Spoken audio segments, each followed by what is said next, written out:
It's been another quick turnaround for you to focus on Friday night. What can we expect to see against Sheffield United under the lights of Deepdale? Yeah, hopefully more of the same of how we've been performing, only with a better result. Watching the game back, and more than that, then reflecting on the 2 days prep we did and how the staff delivered that and the decisions we made. Really pleased with everything other than the result, and that's the frustrating part. So more of the same. Smudge, we've actually not spoken to you since you first signed, so just tell me how life is going for you so far at P&E. Yeah, really enjoying it. I think I said when I first signed I was looking forward to working with the manager, and I knew quite a few of the staff already. But the lads have been nothing but welcoming since I've been here. Knew a few of the lads from previous clubs and stuff, so everyone's been spot on. And in terms of how things have been going on the pitch, it seems to have been a promising start all round. Yeah, I'd say so. There's obviously been a few games where we thought we could have taken more from the game than what we did, but I think that the dressing room as a whole is confident. We can keep pushing up the table. I see it every day in training, the quality we've got in there. I think we should probably be a little bit higher. Drops to Ben Whiteman 30 yards out, he gives it into Smith 20 yards out, into the box! And much like Thierry Small, Michael Smith gets off the mark for Preston North End. Inside 10 minutes, the away end in raptures. Can you just give us a bit of an insight into how you as coaches, and speaking to the players as well, approach these weeks? Like, when does the work start on individual games, and then when do you pass that on to your players? It's all different. So this week, obviously, we had West Brom at the weekend, and we had a good build up to it. We didn't because we had the internationals as such, but we had the usual build up to it. You get used to in the Championship having 2 days of delivery, if you like, because it's Saturday, Tuesday can be really common. So whether it's delivering Sunday, Monday for a Tuesday game or Thursday, Friday for a Saturday game, you get used to delivering that, but the week for each individual game is way in advance. Charlie, analysts will have already watched 4 or 5 of their games, the opposition, and have something ready to show the staff or players as soon as one game's finished, but usually before. This stage of the season now, I've watched all the teams and you've got an idea, but in the build-up to whatever game it is, I'll probably already be watching the next opponents, but not delivering any messages to anyone on that. And then in the 2 days that we lead in, we want to cover as much as we can. If you've got a full week, it's brilliant because you can do a lot more sessions designed around practicing things, but if you've not, a lot more, and it's just 2 days, it's just detail on the opposition in and out of possession, the bits that are relevant for how we want to play. And then set plays or all restarts for and against as well. That 40 minutes, if you like, when the ball's out of play is really, really important to help you get control of a game. So those are the things that we focus on.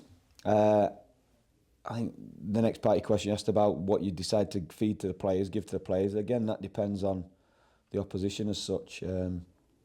So Birmingham, for example, the other night, I felt that dependent on which players play really dictates how they set up tactically. So we did a lot of focus more on us, and then we just focused on the tiniest little bits of detail prior to the game once we got their team, because it would have been pointless saying if this lad plays right back, this is how the roll in shape. If this lad plays right back, he keeps his width. If this lad plays and rolls into midfield, it's pointless. So if there's not that certainty there, or you're adding a bit more indecision into players, then we won't do that. And so every game, while the framework's the same for each game, how it's delivered and the little bits of detail that we might pick out is different depending on the opposition and the message we want to give.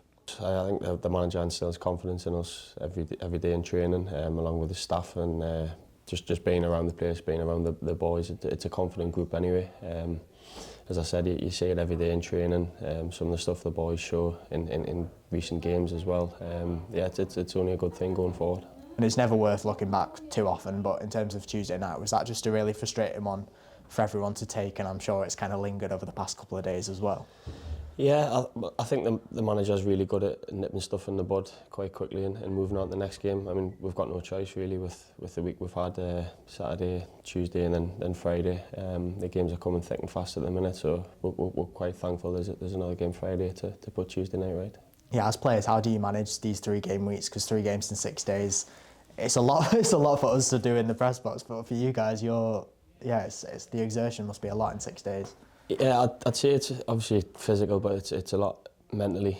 But as I said, it's what you want as a footballer. Personally, I'd prefer this style games every few days than training. It's what you work for. It's what you want to be involved in. And I know I'll probably speak for the change room as well. All the boys want the games to come thick and fast, so we can get more points on the board and keep playing the table. Here in Jefferson, through on goal, tees it up for Smith, and Preston North End claw one back. Brilliant vision from Daniel Jefferson. He can see the whites of the keeper's eyes. You face Sheffield United tomorrow night, and I'm sure they're probably a side that you're not really looking at where they are in the league, because there's a lot of quality in that team, isn't there? Do you fully expect you'll be in for a tough night tomorrow? Yeah, we're fully aware of what Sheffield United can bring. There's sort of the table doesn't lie, but they're sort of in a false position from the start. Obviously they had the change of manager and things, so no, we'll not be taking them lightly, but they're coming to Deepdale, and we've got a good record there this season, so hopefully we can get the win. And on a personal note, you've got yourself on the score sheet twice in the last few games. Are you feeling confident up there at the moment? I am, yeah. Always quietly been confident in my own ability to score goals. It's what I said when I signed. I've come to score goals and try and help the team as much as I can. So unfortunately the goal on Saturday didn't help us gain anything. But yeah, as long as you keep getting in the right positions, hopefully I'm there to put it away. And we saw Adele start for the first time in the league, and he won the Man of the Match award. Has he had to be patient for his chance? We haven't seen loads of him. How's he looked in training and as a person as well? Yeah, Adele's been great. Listen, yeah, toss of a coin at the start of the season, really pushing Jordan. Jordan's responded well. And I think I've said a couple of times before, Jordan knows he's got someone chomping at the bit, desperate to play, but we were using Adele because he's training well, we know his attributes. So we brought him on, while he did play centre-back, we brought him on quite a bit at right wing-back, particularly when oppositions had good wingers, and he's very good at handling that type of threat. But I felt, yeah, he's earned the place in the team, and yeah, I didn't know he'd got man of the match of the night, but yeah, I can see why. I've had a little sit with him afterwards, and we've gone through a couple of things from the game that he did really, really well.